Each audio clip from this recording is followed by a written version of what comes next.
Hello दोस्तों, नमस्कार। आज लेकर आई हूँ मज़ेदार नाच गीत। आप लोग वीडियो कैसा लगा कमेंट में ज़रूर बताएं। आशा करती हूँ कि वीडियो ज़रूर पसंद आएगा।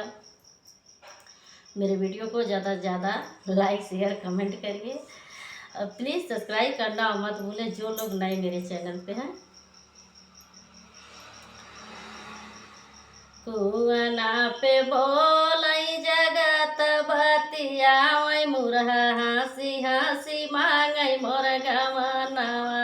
ना हो मुरहा हंसी हंसी मांगई मोर गवनवा ना माई दैना देती हमर गवनवा ना हो माई दैना देती हमर गवनवा ना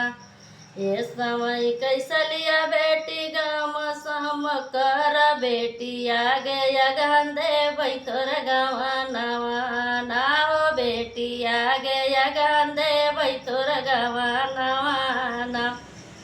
आगिया लगाओ माई आगे गहनवा माई रतिया दिनवा ना परिचया नवाना हो माई रतिया दिनवा ना परिचया नवाना कुआना पे बोलई जगत बतियावई मुरा हंसी हंसी मांगई मोर गवनवा ना हो मुरा हंसी हंसी मांगई मोर गवनवा ना चाची दैना देती हमर गवनवा ना हो चाची दैना देती हमर गवनवा ना ये समय कैसलिया बेटी गम छम कर बेटी आगे अगहंदे बैतोर गवनवा ना हो बेटी आगे अगहंदे बैतोर गवनवा ना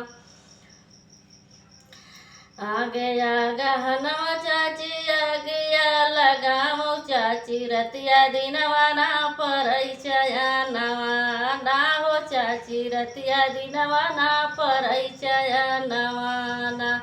कुआना पे बोलई जगत बतियावई मुरहा हंसी हंसी मांगई मोर गवनवा ना हो मुरहा हंसी हंसी मांगई मोर गवनवा ना भाभी दैना देती हमर गवनवा ना हो भाभी दैना देती हमर गवनवा ना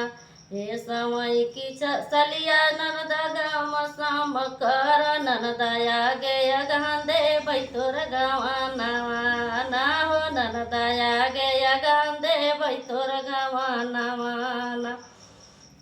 आगे गहनवा भाभी आगिया लगाओ भाभी रतिया दिनवा ना परिचया नवा